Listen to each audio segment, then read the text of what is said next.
and good afternoon again. We're just waiting for more people to come in. Welcome, and please wait a few minutes. We're about to start.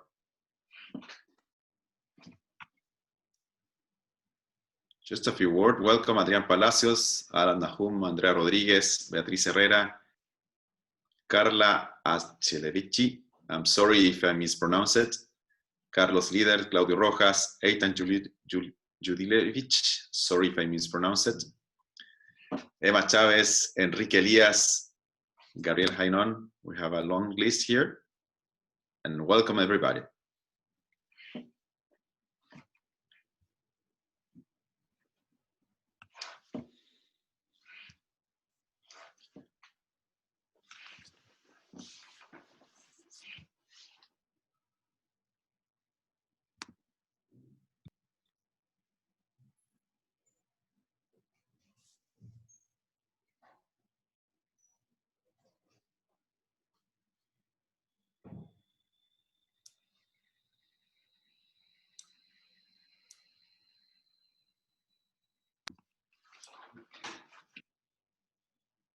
Just a few minutes more.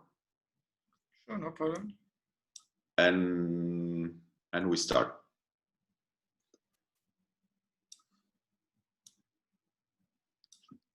The list of attendees is growing, so welcome everybody.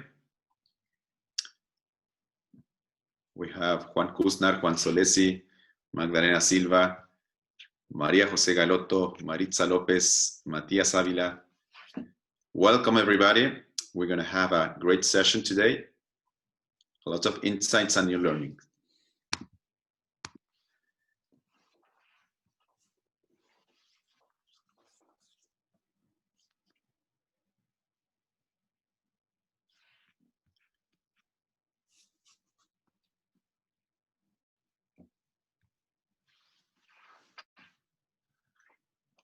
Okay. So first of all, good morning, everybody here in Chile. Good afternoon, everybody in Israel. My name is Pablo Catalán.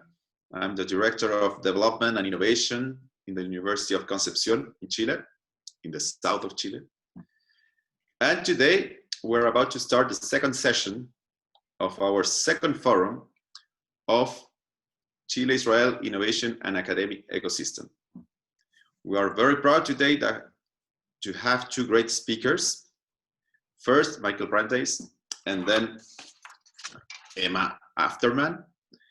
And the topic today is a very interesting one, especially regarding our current situation in terms of the pandemic, the COVID-19.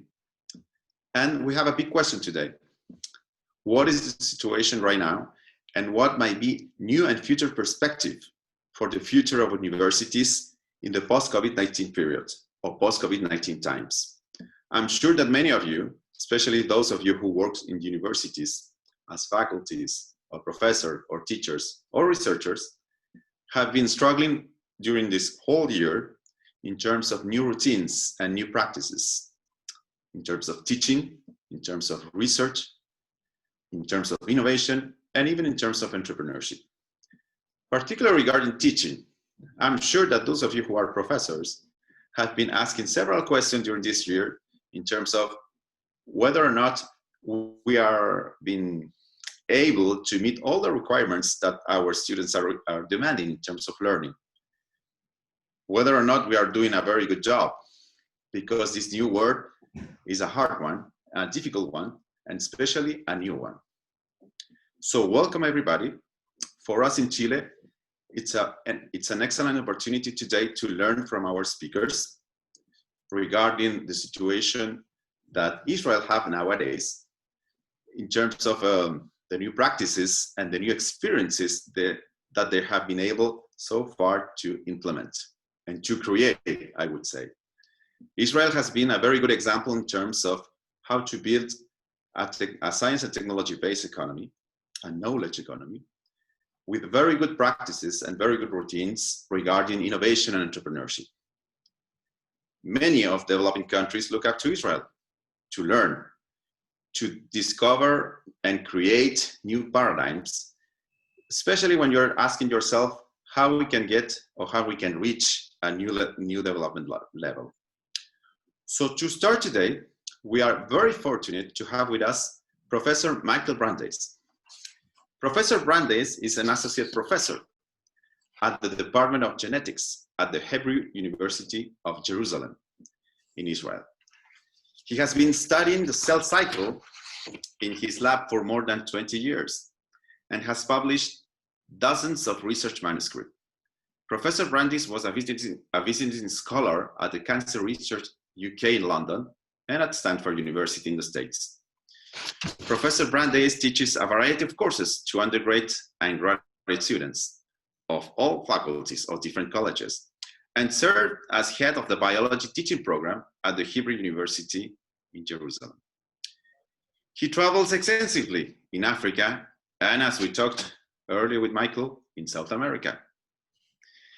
And of course, other parts of the world, taking advantage of his expertise in photography and everything in nature for producing innovative teaching materials.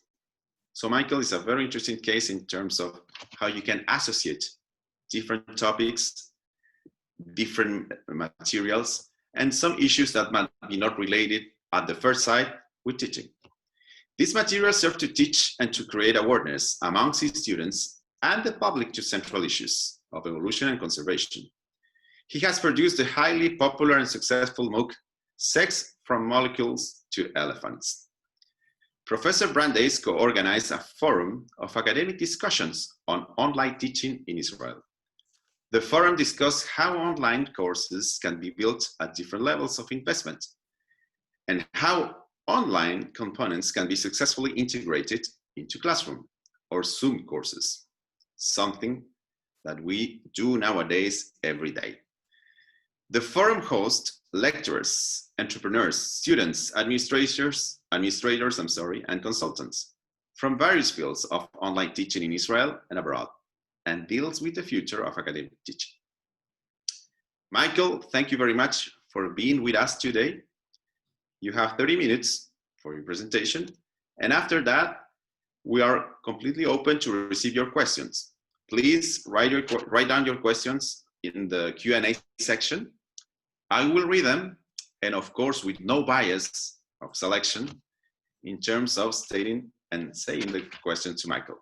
Michael? Thank you very much, everybody in Chile. Thank you for Pablo for introducing me. It's a great honor. I'm sorry I can't travel to Chile. I would love to. I've been there 10 years ago, and more than 10 years ago, and I would like to come again. So in Israel, they say that every two people have three different opinions. I think talking about virtual teaching, this is a vast underestimate because everyone has many different views and the views change all the time. And I don't view this as especially as a critique because I think nobody has yet found the best answer. Nobody has solved the problem. So the more ideas we'll have, more views we'll talk about, maybe this will make a change, and eventually we'll find something. Oops.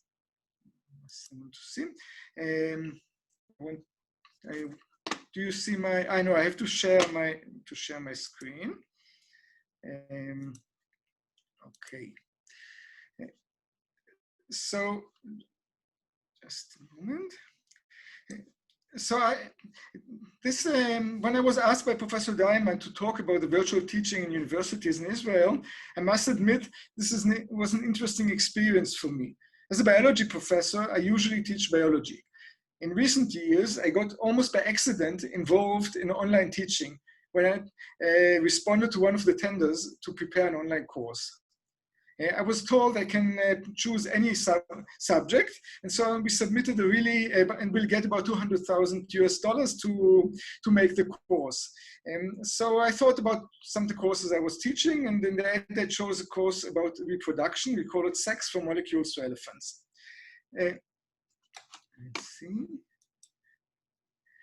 This is the promo of the course, and it will run in the background for a while. My colleagues, Michal Ramot and myself, won the tender. and this is probably the first online course somebody has been teaching from a baobab tree in Southern Africa. And we filmed it in Africa, in the US, and of course in Israel. I did most of the production myself. Let's see, the end of the promo, it's about 1.5 minutes. These are all adventures we had from my lab. We were traveling with this car, and it was very interesting. And I think the course in the end was very successful. I did most of the, I did most of the production myself. This was a way to save and to do it in the best way we found it most interesting. So I was the editor, the narrator, the cameraman, the producer, the photographer. I did almost everything myself. And the students ended up pretty happy. The questions this was one of the questions of the background. Would you recommend the course to your peers? And almost 80% said yes. Gave it a 10. Others also gave it close to 10. And so this course is taught in a program which is called Cornerstones. Our university, I'm at the Hebrew University, has decided several years ago that students have to learn not only their main subject, but also different subjects. So if you study science, you have to take 2 courses in humanities and 2 or even more courses in humanities. Or if you study humanities or law, then you have to take courses in biology or in other sciences. And so we have many students, and I'm heading this program, and the students are studying there. So we have about 1,500 students studying this course every year. About 2 years ago, I was appointed the head of this program, about the Cornerstone program, and the director asked me to make this as an online program. So all the courses will be online. And this is not very simple because there are 150 courses and 8,000 students. But it has advantages because the course is taking place in, our university is divided into several campuses, some of them in a different town, and some of them in different parts of the town. So it's difficult to teach all the students at once. So if you do it online, it's a good idea.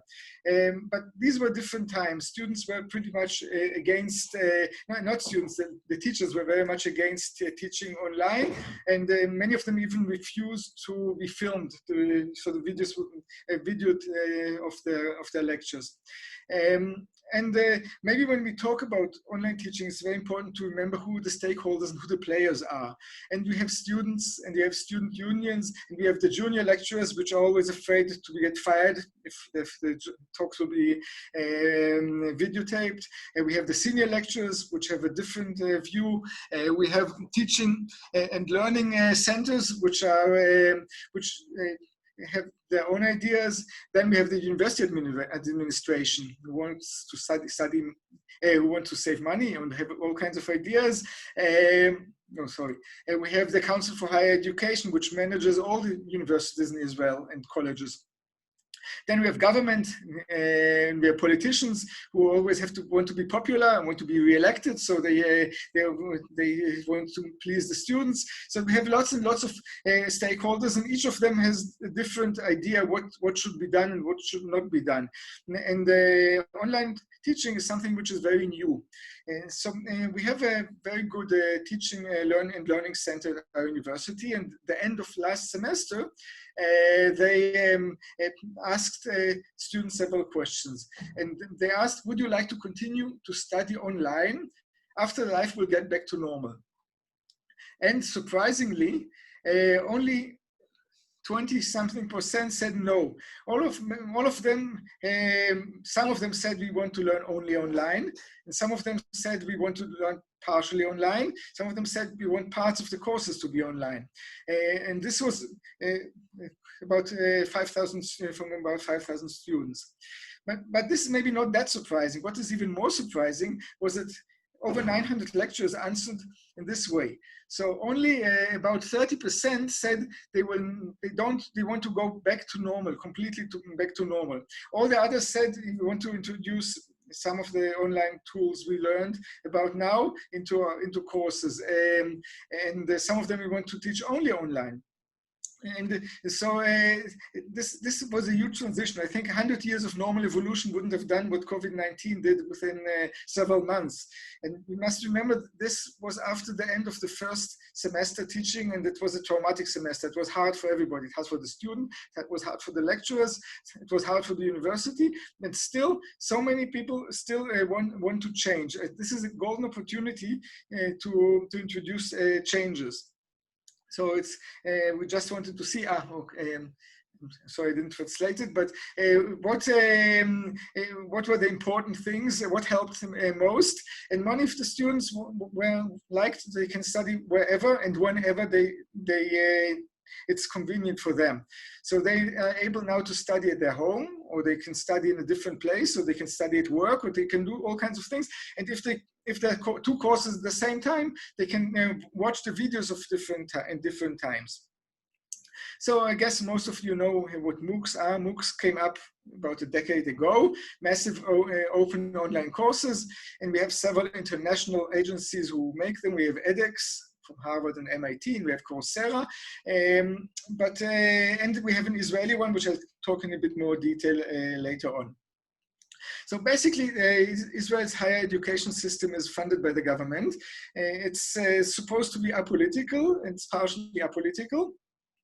And it runs, or it funds partially, but very extensively, our universities, the Hebrew University, Tel Aviv, Haifa, Ben Gurion, Weizmann Institute, and many colleges. We have dozens of academic colleges. There are also private colleges, but generally most of this system is funded. And already about 5 years ago, they decided they want to extensively fund and promote online teaching, and they published several tenders. For example, the one tender which I took part in, the one which we made our course, was funded by them, and they funded several other courses, several dozens of courses. We have now a relatively big system.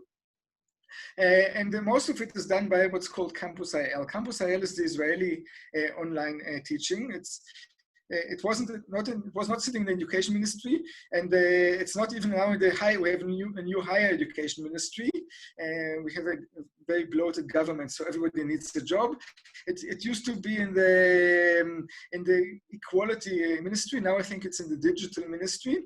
But they're an excellent agency. They do a really good job, and they're very professional. I can show you. Let's see whether this come up. Okay, then maybe if we skip main content, yes. I'm sorry. I don't know whether you see this. I just go back to maybe here. So what edX, what Israel X is doing, they fund courses, and they help to put them on. Online. Just a second, I want to see myself. Yeah, and these are only the English courses. They have dozens of Hebrew courses. Most students study in Hebrew, but we have also international courses.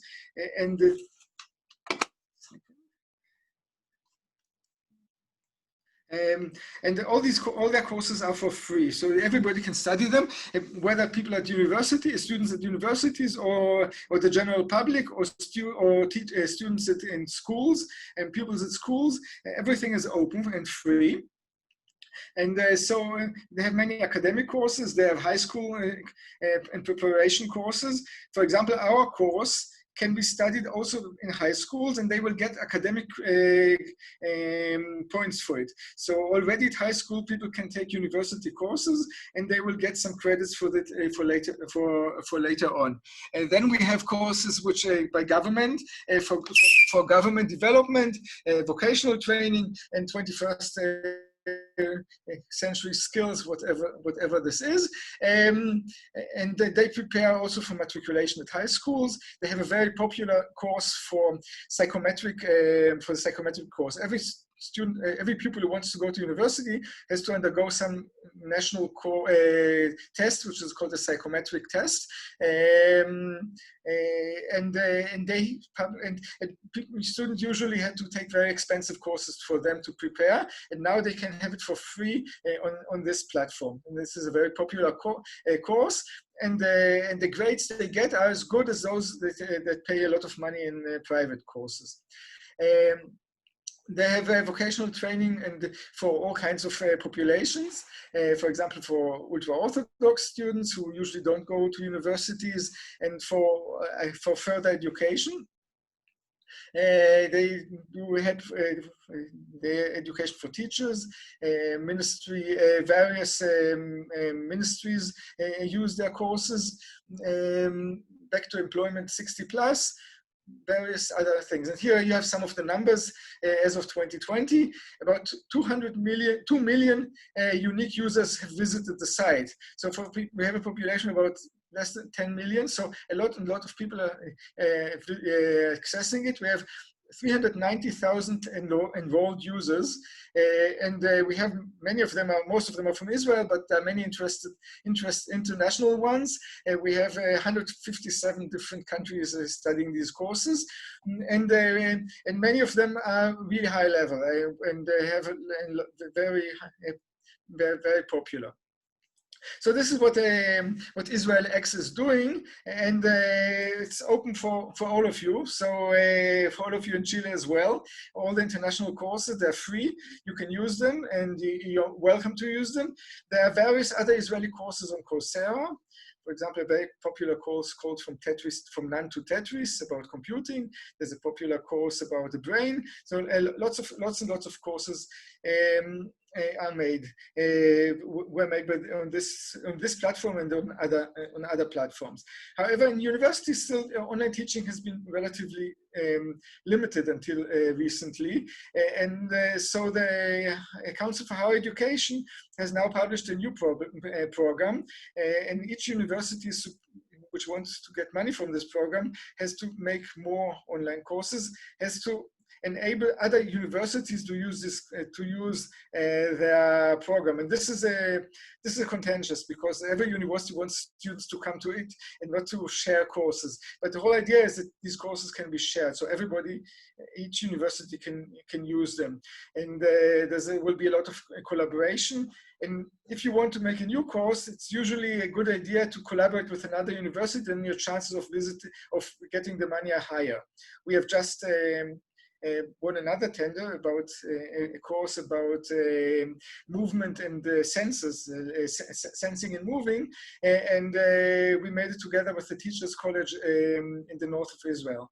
And this is what the council wants people to collaborate and to open their all knowledge for everybody. I want to say a few more words about various other aspects. When we talk about online teaching, most of us are doing Zoom nowadays. Now, Zoom is what we call synchronous teaching, and I don't like it very much. I think the problem is that we are replicating what we have been doing in class for 3,000 years, and we're doing it now online, and not as good because we don't have the human contact. Another way of doing it is what we call asynchronous teaching. So everyone can teach it and can learn it at different time and at different pace. So this is how I usually teach now. I'm preparing short videos, either of my lectures, or I take videos from other sources, videos that I prepared or videos that are open on YouTube, and build a program. And then I meet them only for a short time on Zoom, and then if they have questions, or if they want to ask something, or if I want to explain something, but generally they can learn whenever they want, whenever it's convenient to them. And some like shorter, some long, are faster, some are slower. So these are various ways of asynchronous. Now, when I said that we have an excellent teaching center for teaching and learning development, usually they have courses every year. Usually they're not very popular. They have to chase people to study them, and new faculty have to take them, but people usually don't want to invest in them. But now everybody is trying to learn how to do online courses in the most effective way. So once they publish a course, in the summer they published courses, they were sold out within minutes. Everybody wanted to take these courses, and everybody wanted to learn. I opened a Facebook group called Learning in the Time of Cholera. Not cholera, in time of Corona. It's after the name by Marquez, Love in the Time of Cholera. So this is how we call the Facebook group, and we have hundreds of people enlisted in it, and exchanging ideas. And there are several other groups like this as well. And maybe what Pablo already mentioned, we have a national system of all universities. It's a voluntary system where teachers can take part and hear lectures. It's called Bashar. And we made a series of lectures about virtual education or online education. And we have got hundreds of people listening every time we give a lecture. So it's very popular. Everybody is very interested. And there are lots of sources. And everybody has ideas. Everybody is sharing ideas. It's a change which we have expected for many years. And it took a long, long time. And then all of a sudden, it was like a boom. Then, of course, there's still lots of people who think it's not such a good idea. And some of what they claim is I completely agree with them. I think teaching should be mainly done in person, but we should use online courses. So the question they are asking is online teaching good or bad for disadvantaged students, students who are dyslexic, students who have ADHD, students who have a harder time to learn in class, students who come from populations who don't speak well Hebrew or the language which we are teaching in. And the question is, and the answer is, it depends. So the question is, are we widening the gaps? Will a Bedouin student who's sitting in his tent in the Negev will learn worse than he was learning when he was going to university? And the answer is yes, but it doesn't have to be like this. It doesn't necessarily have to be like this because it depends on the tools. When you teach a class, sitting there 100 students, you have to teach to a certain level. You can't teach at different levels. When you give them all, on the other hand, if you provide them all with the material and they can learn in slower or faster, and they have the videos. You remember that was what they liked most at the beginning of my talk, that they have videos of the talk and they can watch them again and again, or they can watch them faster or slower. Then we are creating an advantage. I mean, in order for closing the gaps or making the gaps smaller, we have to use modern tools, and all these tools are available. We just have to think about them, and we might have to fund them, and we have to take care that everybody will have a proper internet access and a proper studying environment. Because if you're sitting at home and your kids are running around and disturbing you, or they're using the Zoom to study at school, because schools also study with Zoom, and you don't have another computer, then it's a problem. But in theory, we can use this, and I hope we will soon go back to normal. I heard we'll have soon inoculations, so everybody will be immunized, and life will be safe again, and we'll be going back to universities. But even then, we should be able to use all these tools to make the gaps smaller, not to make them bigger, to enable students who have a hard time to study in a more effective manner.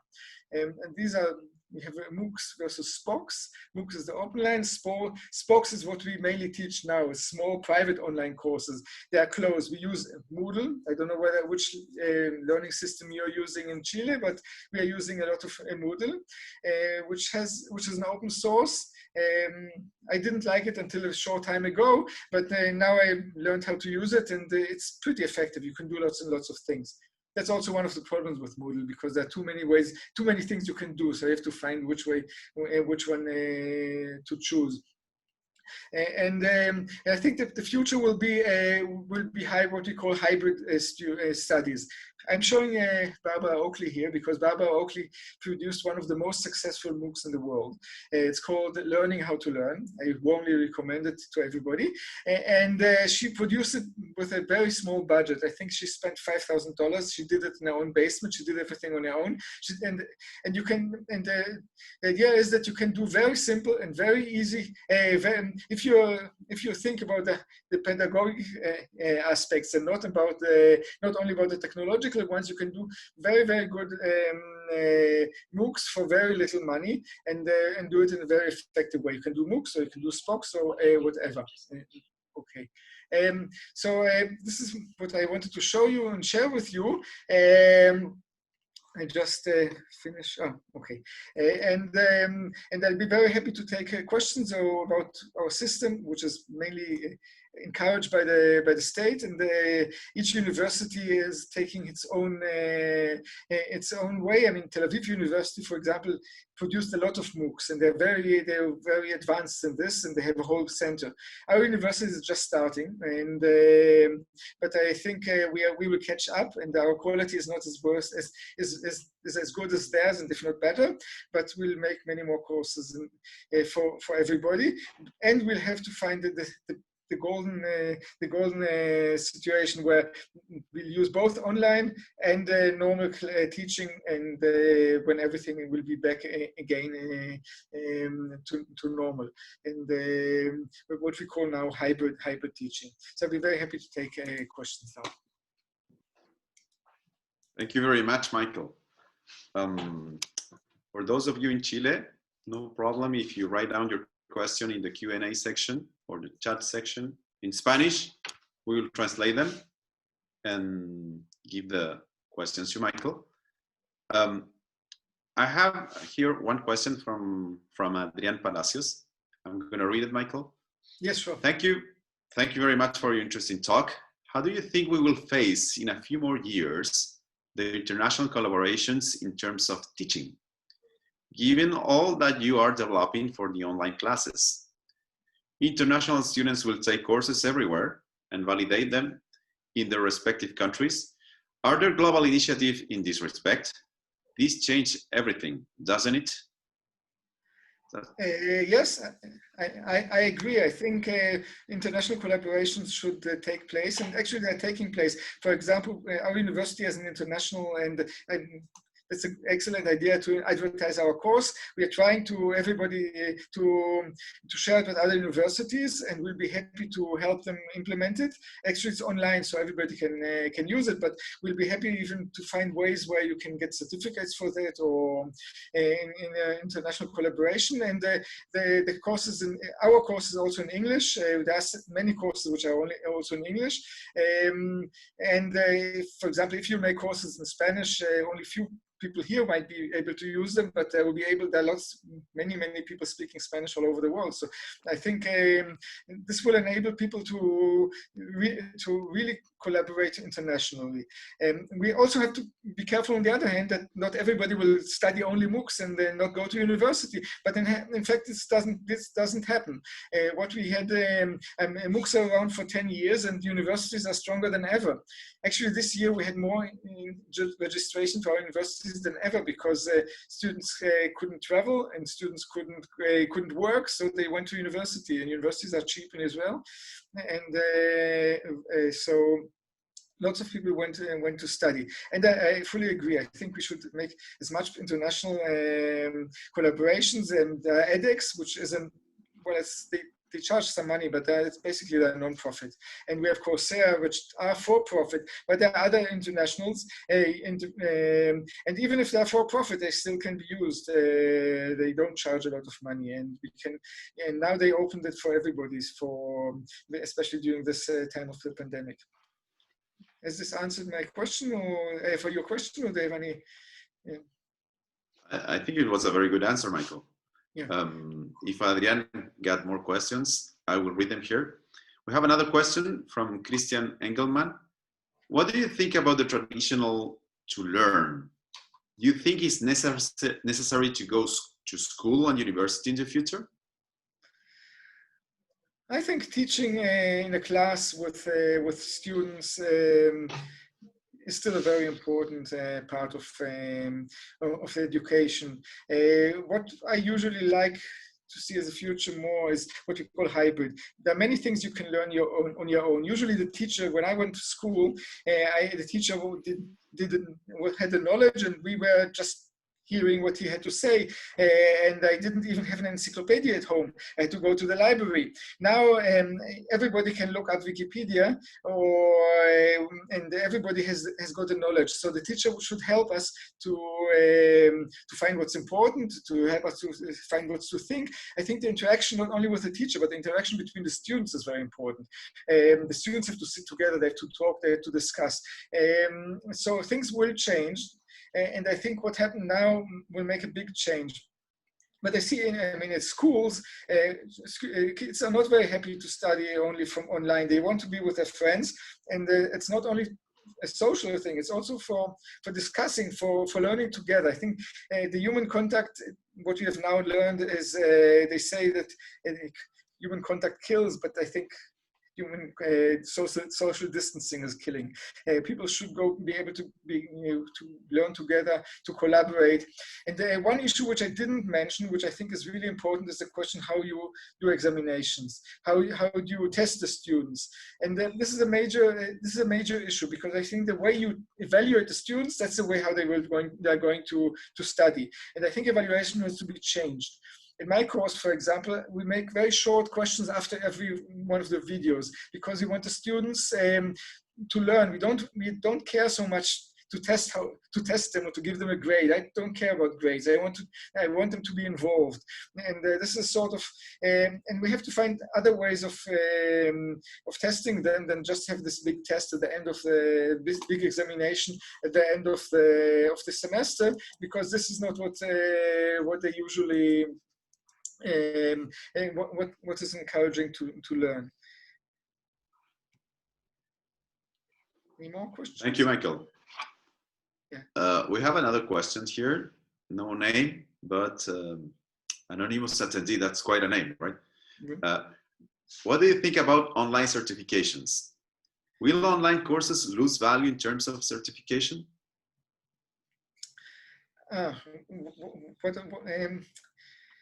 Well, that's a very good question. I think students should get certifications for their work. The question is how you evaluate that they really did the work and not somebody else did the work. And there are all kinds of tools developing now. For example, now we can't test the students and can't examine the students in the classroom, so they have to put a camera and they have to put another camera to see that they're not cheating. And the cheating was always there. I mean, people were used to cheat everywhere, much before there was online teaching. So there are all kinds of ways you can do these examinations, and there are more and more effective ways of doing it. So I think online certificates should be important in the future, so that this will encourage students to study. And because some need the certificates to show that for work or whatever, then I think many people just study because for the fun of it. I think it's a good idea. I also study for the fun of it, but basically students have to get some certificate. Yeah. Okay, Michael, yeah. You've been very popular, Michael. You got many questions here. Great. Ricardo Askenazi asks, what do you think will be the sweet point between asynchronous and synchronous class? It is very interesting to see undergrads are going on to asynchronous because they prefer to watch classes later and reinforce them with recorded info. Yes, definitely. I think it's a good idea that all classes, even before we had this fight before the pandemic, we wanted to film our classes so that students can watch them, especially in this program which I'm teaching, because then students have sometimes another course at the same time. So we wanted to do this, and then many teachers agreed, but some didn't. I mean, we had teachers who broke the cameras which were in the ceiling of the teaching room. So you always have people who will be against it, and people who are afraid that once you video their classes, then they will be fired and lose their job. But I think what the students say that they're right. They should be able to have the courses and to read them and to watch them anytime they want. And maybe they have to repeat some parts. And it can be very useful for us teachers as well, because we can see which parts were not clear because they will run them again many times, or which parts were boring because they will run them at twice the speed. So I think basically learning is something which is to a large extent something individual, and if you can do it at your own time, it's great. And I think we are now we have a rule that everybody who is giving a class by Zoom has to record it as well, unless you're very much against it. And everybody is doing it now, almost everybody. And so this is so I think asynchronous and hybrid should be the way forward, and it will be different in every system. It depends how on the universities. And one important issue is that universities are very big institutions, and very big institutions are very, very slow in changing. And they're also different from other big institutions. I mean, the army or the government, there's one boss or one general, and he said, from now on, everybody is doing it like this. And if you're not doing it, then you'll be punished or fired or whatever. In universities, everybody's doing whatever he likes. I mean, I used to manage 60 professors in our teaching program, and everybody's teaching the way he likes and the way he wants, and you can't really say them almost nothing. I mean, it's what they call academic freedom, and basically people are doing whatever they want. So it's very hard to cause people to do things they don't want to do. But if students would like a certain way of teaching, this will trickle up, and the teachers will more and more adopt these methods. Okay. Okay, Michael, we got a couple of questions. Well, actually, one it's a statement, I would say, even almost political. Christian Engelmann said, "Thank you, Michael. I think it's necessary to socialize." I think I fully agree. I think it's very important to socialize. Yeah. We are three. The three of us think the same. Yeah. And Andrea Rodriguez from the University of Concepción. Thank you for the presentation. I was very interested with the online courses that can be taken by high school students and can get credits. Do they get credits when they get in the undergrad program? If so, is this at any university, or is it associated with the university that offers the course? Okay, that's a very interesting question, and something which is under debate. But generally, the program which is run by the Ministry of Education is that universities can offer their courses, and then they might be able to get credit also in other universities for these courses once they start, which might be several years after they took this course, because they don't. In Israel, they usually don't go directly to university after they finish high school. They either go to the army or they go traveling. So it might be several years after they can get credits for them. And some universities, I mean, one university, Tel Aviv University, is really advanced with this. They accept if you have three online courses, either of them or other online courses, then you can register to many of their programs in the university afterwards without taking these psychometric tests. So it saves you taking this is really stupid psychometric test, because you have already proven that you can study university courses. The idea is that it will be nationwide. It's only the beginning, but some universities already use this system. Okay, and maybe the last question, Michael. Adrian Palacios again. What role will innovation have in this online world? Will it take new ways to materialize? Are there already online laboratories? That's an interesting question. Actually, my son is filming online laboratories. He taught himself how to do video and everything, and he's doing excellent online laboratories. But of course, it doesn't replace the laboratory students have to do. But there are ways. I mean, even before the pandemic, there were always cuts in budget, and so there were less real laboratories. So students did all kinds of things online on computer exercises, And so I think it's a good combination. You have to combine. So the videos my son is doing, and the students can watch them in advance, then they will know how to do it. Because usually when you do it first or second or third time in the lab, it doesn't work. So if you watch how to do it exactly, it might be a good idea when you do it in real time. But I think basically things you have to do with your own hands, you can't always learn online. So I think we should go back to as soon as possible to the labs. Okay, thank you very much, Michael. And well, a big applause for you, a big virtual applause for you, an online applause, you know. Thank you very much. Thank you very much for being with us. It was a wonderful presentation, a very interesting topic, relevant for any country in the world, you know, in any society and any educational policy around the world. So thank you, Michael, for being with us. You're most welcome. It was my pleasure, and I hope maybe we'll get some more touch in future. I'd be happy to. Sure, and you have to come over again. I mean, sure. Travel along Chile, check the north of Chile. Of course, the south is more beautiful, you know. And, yeah. But no, that's an internal joke in Chile. Yeah. Well, why not both? Sure. Yes. Thank you, Michael. Thank you very much. You're welcome. Bye. And now we're going to move to our second speaker. Welcome, Emma. Emma Afterman is with us from the Council for Higher Education of Israel. Well, the Council for Higher Education, CHE, is the state body responsible for all aspects of higher education in Israel. Emma works in the Strategy and International Affairs Division of CHE and is responsible for formulating CHE's policies to promote internalization within the higher education system in Israel and for cooperation with international partners. Prior to joining the CHE, Emma worked for the Australian Department of Foreign Affairs and Trade and was posted as an Australian diplomat in Beijing from 2008 to 2011. She holds a joint degree in Commerce and Arts from the University of Melbourne, majoring in Economics, Asian Studies, and Chinese language. Thank you for being with us, Emma. We're looking forward to your presentation.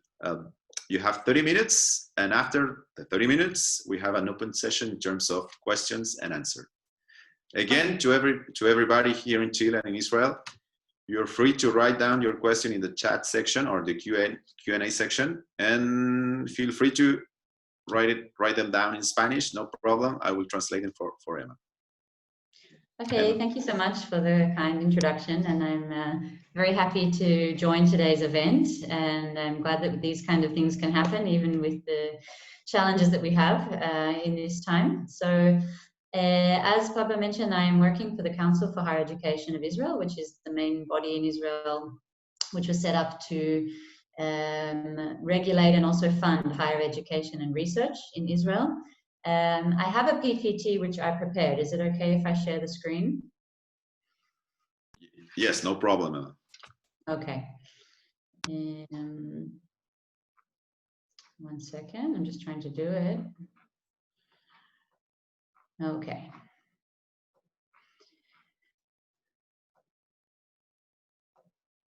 All right, can you see that okay? Yeah? Yes, okay. Yes. Okay, so I'll give you a bit of an overview of how higher education in general looks in Israel, some of the statistics about higher education and research, and then I'll talk a bit about what are some of the major programs that we've been promoting, especially in the area of internationalization. And of course, these things have been dynamic with COVID, and there have been some impacts also here in Israel, obviously. So I can try and talk a bit about that as I go. But first of all, just to explain, in this slide, it just shows an overview of the setup that we have here in Israel for the regulation and management of higher education. So I come from the CHE, which is the body that you can see in the middle on the right-hand side. It's kind of like a institution which was set up as a buffer in a way between the government and higher education institutions, with the goal of having less political interference and more of just purely academic considerations in decisions relating to higher education. So this body that I'm working for has been around already for quite a long time, and I'm working in the Strategy and International Affairs Division, which is responsible for international cooperation and contacts. So this is an overview of higher education in Israel. So as you can see, we have 61 institutions in total. Israel is a small country, as you know, so we don't have a lot of higher education institutions. And we have 8 universities, which are research universities in the traditional model. 1 open university, which is an online institution. And we also have around 50 colleges. So the main difference between a university and a college in Israel is that the universities are more research focused. They receive a dedicated budget for research, and a lot of their activity is directed towards research as well as teaching. Whereas in the colleges, the main focus is on teaching. They have less research activities, although some of them do have their own research centers, and they do manage to get funding for research, but it's not provided by us, by the Council for Higher Education. So that's the kind of the broad sort of differentiation between those 2 categories of institutions. Within Israel, we have quite a high level of tertiary education attainment. It's about 50%, which is relatively high. And this was due to a big push in Israel, particularly since the beginning of the 1990s and the 2000s, to try and have more access for higher education for Israeli students. And so now we've gotten to a point where we have around 50% of the population that receives a tertiary education qualification. Israel is quite a diverse society, as many of you would probably know. We have people in the population from very different backgrounds, including the Jewish population, the Arab population, and different sorts of religious groups. So we have, within the council, we have quite a big program to try and increase the participation of those groups in society which are underrepresented in higher education.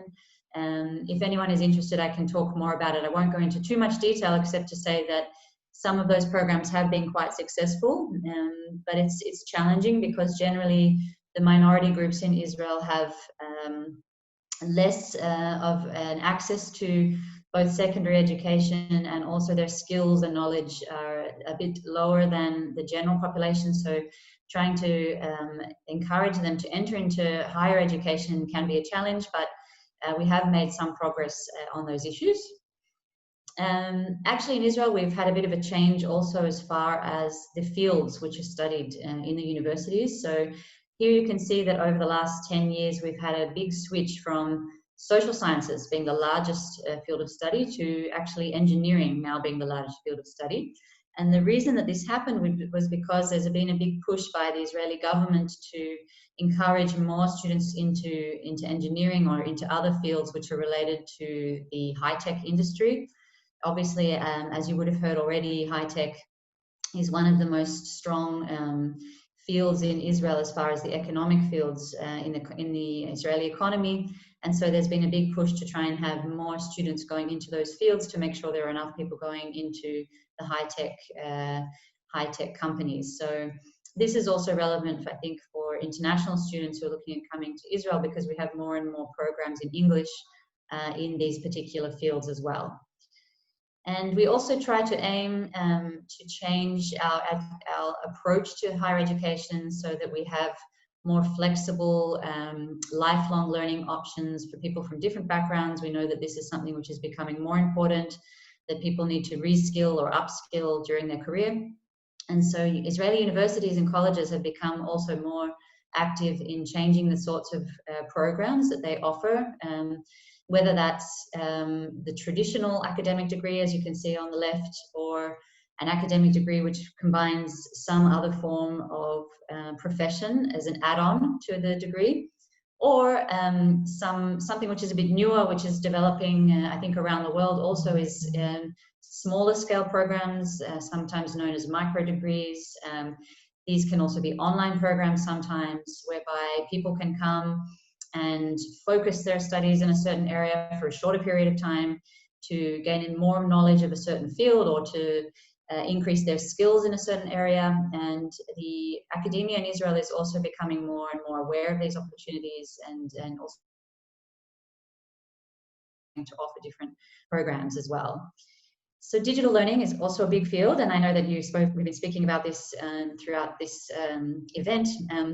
I will just say that it's also been at the national level in Israel a focus already for a number of years. At the beginning, our focus was more on helping the Israeli institutions to develop courses for MOOC platforms, the massive online learning programs, which you have international platforms such as edX or Coursera. We provided specific funding for that within the Israeli institutions, and there are a lot of programs now in English which are available, particularly on edX, but also on some other platforms from Israeli institutions. And we supported the establishment of a domestic platform which is called Campus. Now, obviously, with everything that's been happening, particularly with COVID and the move to online learning in general, I think MOOCs and that particular format has probably become less relevant, and now we're looking at all different kinds of online learning options, obviously from the most basic through learning through Zoom to like all the way to having more kind of elaborate forms of learning where you have more collaboration between the students who are studying in those programs. So our approach has also changed a bit, I would say. We now have more of a focus on helping the Israeli institutions to develop institutional strategies for digitalization and to think about how they want to incorporate digital learning and digital teaching into their institution as a whole on a long-term basis, because I think it's pretty clear that digital learning, digital technologies are going to become more and more important. They're going to stay with us in some way, shape or form, even after COVID finishes. So we do want to help the Israeli institutions to get prepared for that and to try and make the most out of these new tools that we have for digital learning. I think there's still a lot of debate and a lot of questions about that at the moment. And of course, everybody wants to go back to the campuses, but on the other hand, there are, I think, opportunities, and digital learning does present, particularly in the field of internationalization, also some exciting initiatives, especially if we look at opportunities for, let's say, joint courses between institutions in Israel and institutions overseas, where students can study together even if they don't actually travel to the other country. There are a lot of platforms for virtual exchange, which Israeli institutions are becoming more active in. And so I think that that is also something that we would very much welcome collaboration and cooperation with Chile in those fields. The next thing I wanted to talk a little bit about is research and research infrastructure within Israeli institutions. Within the council, we provide a lot of support and funding for research infrastructure within Israeli universities. We also have a number of flagship programs which have been supported with particular funding throughout the last few years. The first one is in quantum science and technology, which is actually quite a major program in Israel. I'll talk a little bit about that in a minute. The second one is data science, and the third one is in personalized medicine. And on the other side, we do provide support for scientific research foundations through our participation in Horizon, but we also have a number of other international programs that we are participating in. So here I'll just talk a little bit about the program that we have in this field of quantum science. It's a big field which is obviously developing quickly around the world, and we too in Israel feel that Israel has a lot to offer in this field. So the funding and the support that's being provided is focusing on quantum science and technology in a few different areas, which you can see here on the slide. The budget in Israeli terms is very high. It's over 1 billion shekels. And most of that funding will be going to the Israeli academy, to the institutions themselves, the universities mainly. And some of it will also be going to joint initiatives with industry and with security. And the main reason why I wanted to raise this with you today is because I think there's also scope for international collaboration in this area. The Israeli universities, I think, are very much open to this and would welcome partnerships and projects that they can do with institutions overseas. The second field, as I mentioned, is data science, which has become more of a focus also in recent years. Data science is quite a broad field.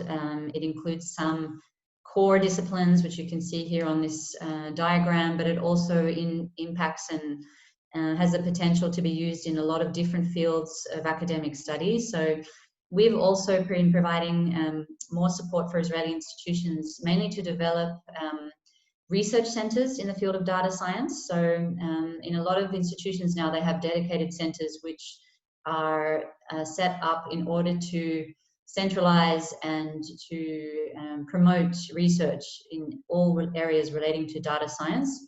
And again, this is a smaller scale program than the quantum one, but there is certainly scope here also for international collaboration and partnerships. And the last one here, which might be of interest, is in precision medicine. We have quite a big program here also at the national level, together with other ministries in Israel, to support basic research in basically understanding diseases and having some innovative approaches to diagnosis and treatment. So this program is quite broad because it includes not only academic research, but also collaboration with hospitals and also bringing in some industry partners as well. And this could also be something which might be of interest to international institutions. One other field that Israel, of course, is well known for is entrepreneurship and innovation in being the startup nation. And also in this area, we within the Council have been trying to provide more of a focus on this within the academia itself. So in the last few years, we've actually set up and been providing funding for the establishment of entrepreneurship and innovation centers within Israeli institutions. And so these centers were set up primarily with the purpose of helping students, trying to develop their understanding, their experience relating to entrepreneurship and innovation. They have courses, they run a lot of different events on the campus. And that's the bottom one, the bottom level that you can see there, which is called Education, Training and Entrepreneurial Culture. The second floor, which is called Multidisciplinary Experience, relates to helping the students to try and get mentorship programs to connect them more with industry, accelerators, these sorts of programs which help to develop ideas that students might have and to help them perhaps think about how to develop those ideas further. And in the last stage at the top floor there, you can see advanced projects. And the idea here is to basically bring some of the more promising ideas to the commercialization stage, or to help them become closer to the commercialization stage. So, and here we have encouraged the development of funding mechanisms. In a lot of cases in Israel, we do have funds which are set up, obviously, to invest in startups and to invest in early stage technology, but a lot of ideas don't really make it to that stage. And so the idea here is to try and bridge better the gap between ideas and between projects which are coming out of the academia, to help connect them in to some funding and to some potential to be developed further by the industry. So this has been quite a big project, and it's seen the development of a lot of these centers on the campuses in Israel. Again, these entrepreneurship and innovation centers, they're definitely interested in looking outwards as well, and not only focusing on their activities with Israeli students or Israeli partners. They are internationally focused as well. And it could be something which might be of interest, I think, to students, international students who might want to come and study in a program which has some element relating to entrepreneurship and innovation, to kind of taste the startup nation from within the academia. And I'd be happy to provide more information also about these centers if that would be of interest. Last but not least, we have been promoting the goal of internationalization within higher education in Israel. It's important for us that the Israeli academia is open and is international, and that Israel is also an attractive study and research destination. So we've been focusing our efforts on 4 main areas, which you can see here. The first is attracting more international students to study in Israel. Israel has quite a low percentage of international students compared to some other countries, particularly in the OECD. And so we've really been trying to promote Israel through Study in Israel campaigns and trying to raise awareness about the different options that there are for study in Israel. The second is providing global experience and skills for Israeli students. And here we really want to encourage more Israeli students to study overseas during their degree, and either to do a study program or to do an internship. And here we would, be very much happy to think about what kind of opportunities there might be also for them to come to Chile. The third is promoting international research collaboration, which of course is very important, and we do want to try and help Israeli institutions and Israeli researchers to connect with international counterparts and to provide some support for research projects. And the last one is helping to promote Israeli institutions with strategic collaboration within international higher education institutions. We do this through organizing delegations and through having conferences and different sorts of events where we bring together higher education institutions in Israel with institutions abroad. And we see this is also a very much important part of international collaboration. So some of the elements of our Study in Israel program, which you can see here, is helping the Israeli institutions to develop their capacity to bring leading scholars to Israel, helping to bring back Israeli scientists who are located overseas. We also have some scholarship programs for postdoctoral researchers and PhD students. And those are open actually to postdocs or PhD students from all over the world and in any study program. It's purely based on academic excellence, and we obviously very much welcome students in Chile to consider applying for some of these programs, and I can also provide more information about them if there's interest. But there are also many other programs which are offered in English at the Israeli institutions, both master's degrees, bachelor's, and also short-term programs. And here, as you can see, it just goes into a little bit more detail about what the English study programs options are in Israeli institutions, and we do have more and more which are opening up in English. And so that will wrap up my presentation, which I know was a lot of information, which I tried to basically give you in a snapshot, I guess, of higher education in Israel. I will say that with COVID-19, obviously there have been a lot of changes also in Israel, with all of the universities and colleges moving to online teaching, and we don't know how long that situation is going to continue for. And so with internationalization, we've been particularly focusing on how we can try to look at new ways of collaborating, even if there isn't going to be physical mobility between Israel and other countries in the foreseeable future. And so here I think there is really room to think about how we can utilize digital technology and joint kind of online programs or online collaborations to think about how we can still create partnerships and collaboration even though we can't physically travel. And I think this is something which the Israeli institutions are still thinking about what's the best way to do that, but they are very much interested in that as well. And I think it's something which can also be beneficial in the sense that not all students and not everyone who wants to can travel abroad even without the issue of COVID. So I think digital learning and digital technologies can hopefully open up more opportunities for international exposure and international cooperation, even though they might not at the end of the day be a face-to-face physical meeting. So these I think are all questions which everyone is dealing with at this particular moment in time. And I'd be happy to hear your views and to hear what kind of perspectives that you have about these particular issues, and I'd also be happy to answer any questions or provide further information. Thank you.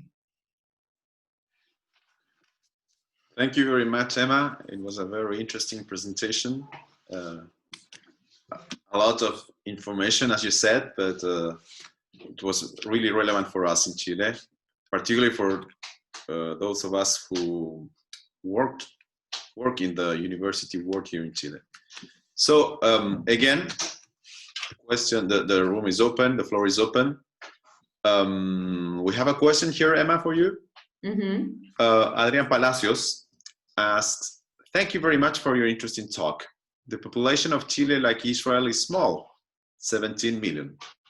which means that the market for companies is very small, and they need global initiatives for their success. What has been Israel's strategy to attract global companies to settle in Israel? Oh, well, that's a good question. I think it's probably a combination of a few things, but probably the main thing has been, I think, an understanding that Israel has good human capital, right? And that is really the main resource that Israel has. We don't have natural resources, which I think is a bit different to Chile.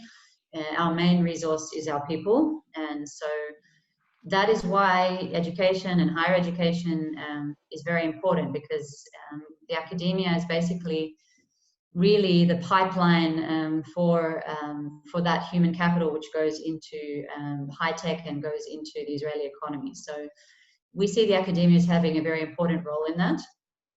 But I think the reason that international companies have come here is because they see Israel as complementing and strengthening their operations. And a lot of international companies have come to Israel to set up R&D centers. So we have, Google and Microsoft and a lot of other companies from around the world which have set up R&D centers in Israel. That seems to be one of the main ways that they operate in Israel. And I think that is due to the fact that they see that Israel has high quality workforce and is also very international in its outlook.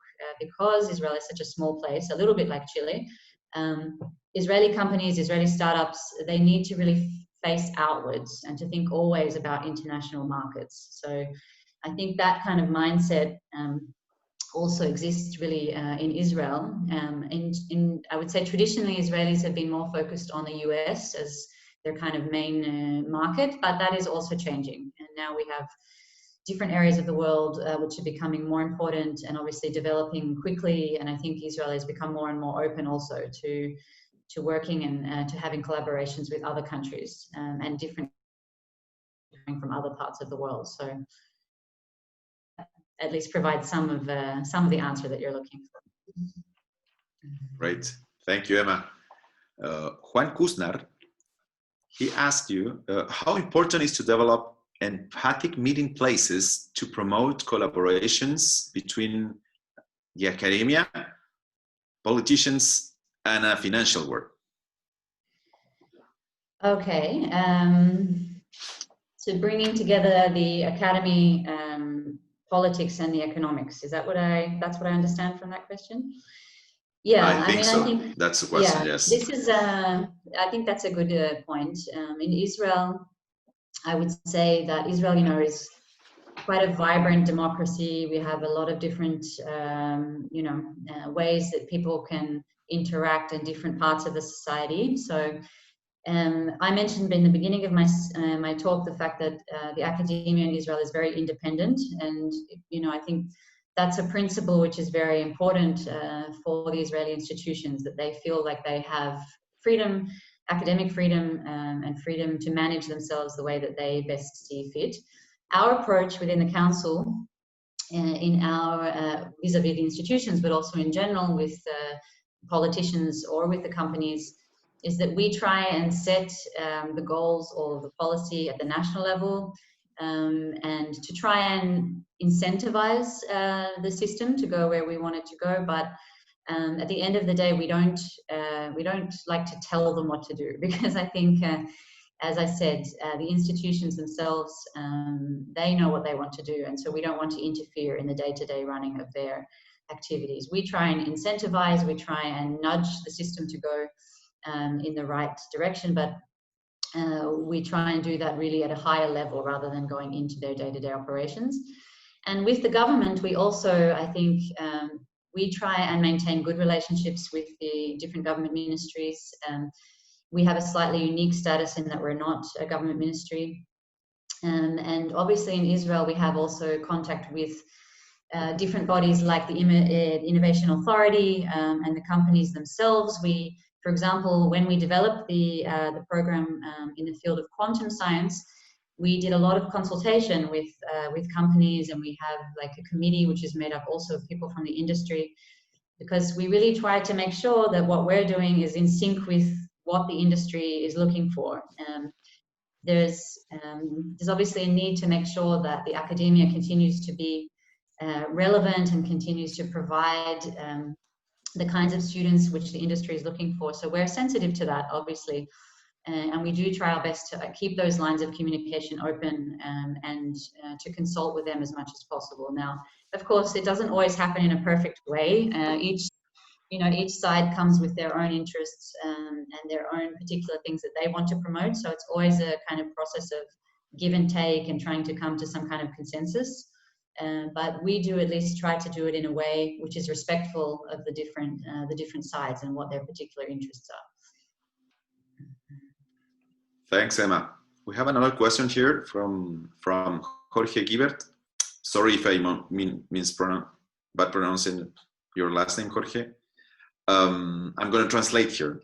Thank you for your presentation. What's the conception or how you understand the concept of the Open University that Israel promotes and develops?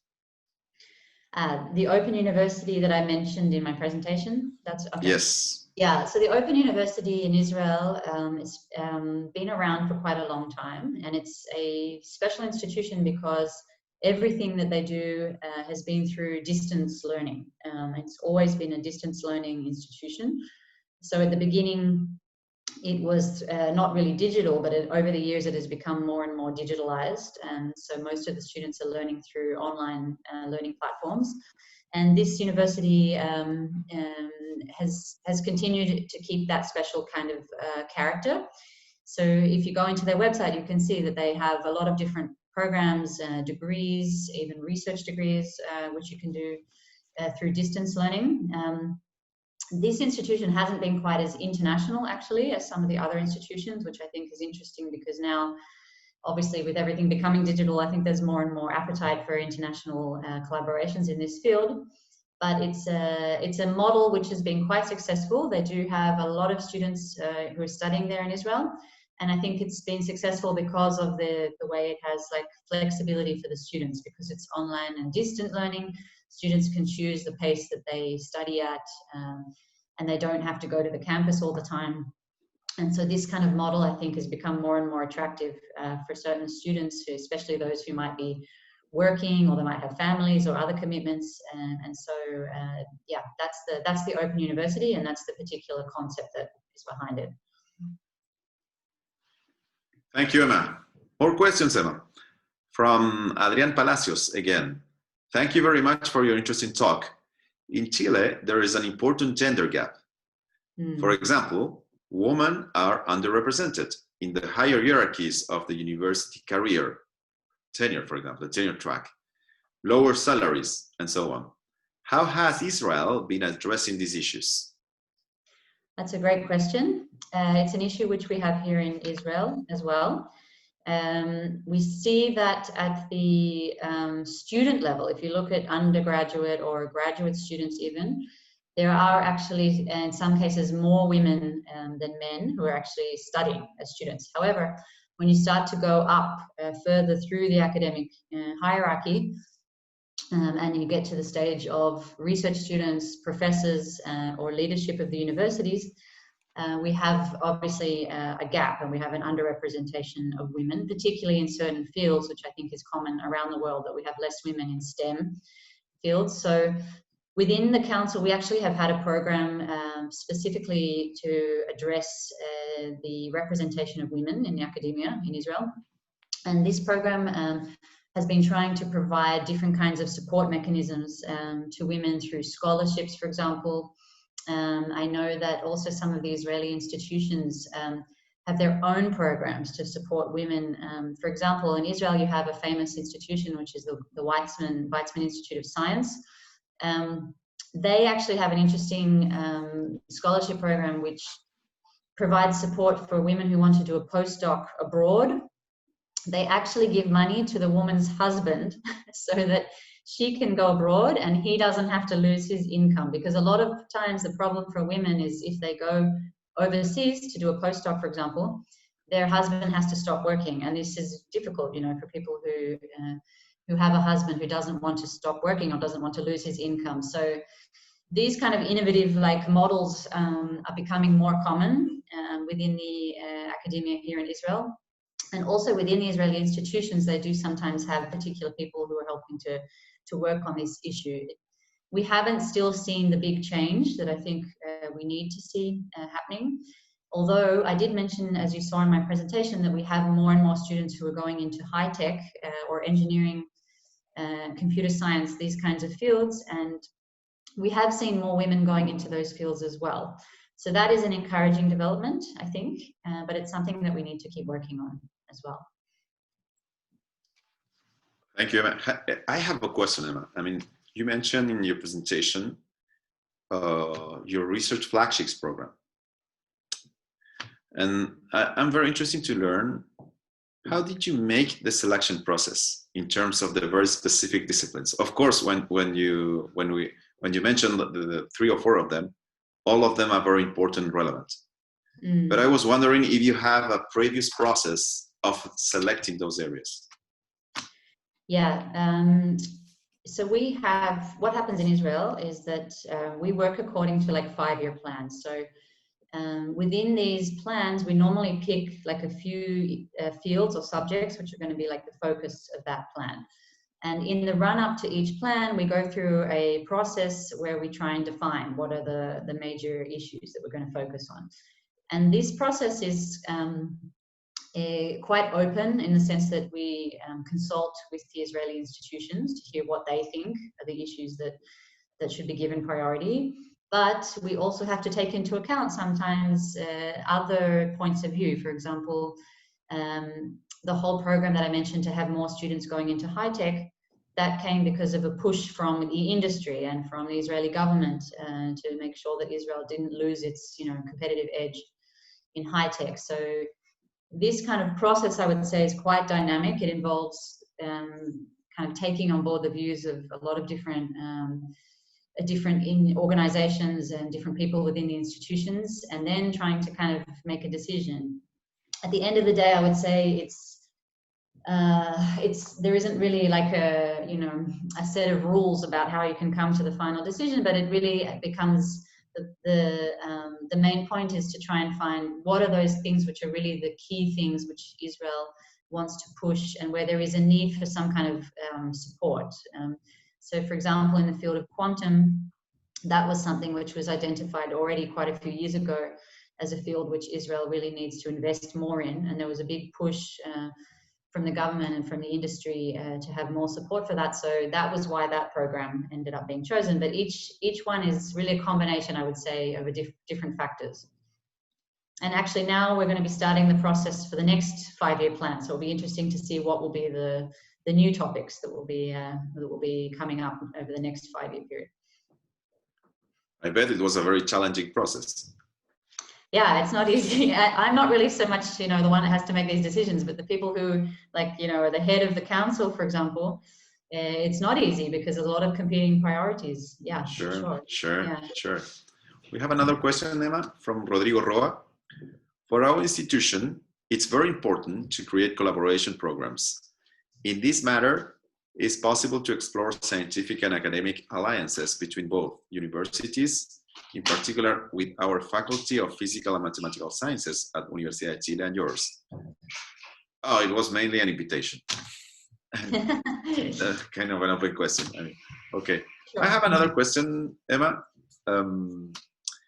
You mentioned that the council had a very significant role, from what I heard from you, in terms of funding university strategies towards research, towards innovation, entrepreneurship, and even towards teaching, from what I understood. So my question is, not in terms of funding, but in terms of supporting the shape of the strategy. Did the council give some support to the universities, some guidelines, some ideas, or set some goals? So, like I said, we try to find that balance between kind of having this top-down approach where we try and tell people what to do, to having a bottom-up kind of approach. So, for example, with internationalization, we asked each institution in Israel to develop an institutional strategy for internationalization. And we didn't really tell them what their strategy has to be. We just said, we think it's important that you have a strategy for internationalization. We think it's important that the strategy will include certain things like, for example, the goals of the institution, what it wants to achieve, how it's going to achieve those goals, and to have the strategy being a sort of medium-term or long-term framework. And so that was an interesting process because each institution then had to go through that process by themselves. We tried to provide support, to consult, obviously, if they wanted us to help them in that process, we did, but we deliberately didn't want to get too involved in the actual decisions of the university because we think it's important that they decide for themselves what they want to do. So that's one example of how we work with the institutions. And I would say in general, that's the kind of approach we try and take. Like we try and set the tone and say, these are the things that we would like you to do or that we think are important, but you should implement it, or you should go about, addressing these issues in the way that you think is best. Because in Israel, we have a lot of variation between the institutions, which I'm sure you have in Chile also. We have, the research in universities, which are big, very international already, quite well established. And then we have colleges, which can be a lot smaller, and they're more in the periphery of Israel. And so each institution is very different and it has different areas of strength. And so we think that, for example, with internationalization, each one should really pick what is the right thing for it to do. So that was the approach we took there. And in other programs that the council runs, we have a similar kind of strategy vis-a-vis the institutions, which is that we try and get them to really define the way that they want to do things. And it generally works. I think it works because we trust the institutions and we have good communication with them. I think that's the most important element of that, is that we really have to be in touch with them. We have to listen to them and to try and make sure that, each side can feel free to express its views. And so that's something which we try very hard to do, especially in the area that I'm focused on, which is internationalization. Thank you, Emma. Maybe the last question from anonymous attendee. Okay. Thank you. Thank you for the presentation. Which percentage of a university total budget is covered or provided by the state in Israel? Yeah, so on average, it's around just under 70%, so about 70%, which is quite high. That's because most of the institutions in Israel are publicly funded institutions. There are some private ones, but as a whole, they are mainly publicly funded, and most of their funding comes from us. We have two streams through which we fund them. The first is for the universities, a research fund or research budget that they receive. And the second is a budget which is for teaching, and that goes to both the universities and to the colleges. And I won't go into all the details. There's differences in how those two budgets work, but the end result is that most of their funding is coming from us, from the council. And then they do have other sources of income, which are around the 30%, which includes tuition, income that they receive from donations or philanthropy. It can also be from international, research grants that they win, etc. But yeah, it's around 70%. What is it in Chile? Does anyone know? Depends on the university. Okay. But I would say it's a different model than what you have in Israel. Okay. Yeah. But we receive funding from the state regarding tuition fees, teaching, and also regarding research, and nowadays even innovation and entrepreneurship also. But it depends on the university, whether or not you're here we talk about, we don't talk about exclusively about public universities. We have state-owned universities, what we call, I would say, traditional universities and private universities. So it depends on which university are we talking. So thank you very much, Emma. It was a very interesting presentation. We have a very good picture of what the university or college system in Israel is doing right now. And thank you for all your answers also. It was no problem. very rich answers. And with you, we're about to close our session today. So I would like to thank everybody. First, Emma and Michael, for your wonderful presentations. And also to all our friends in Chile and in Israel that have been with us today. Thank you very much. And the invitation is for the next Monday, our third session of this forum, the second forum, Chile-Israel, Universities, Innovation Ecosystems, yes.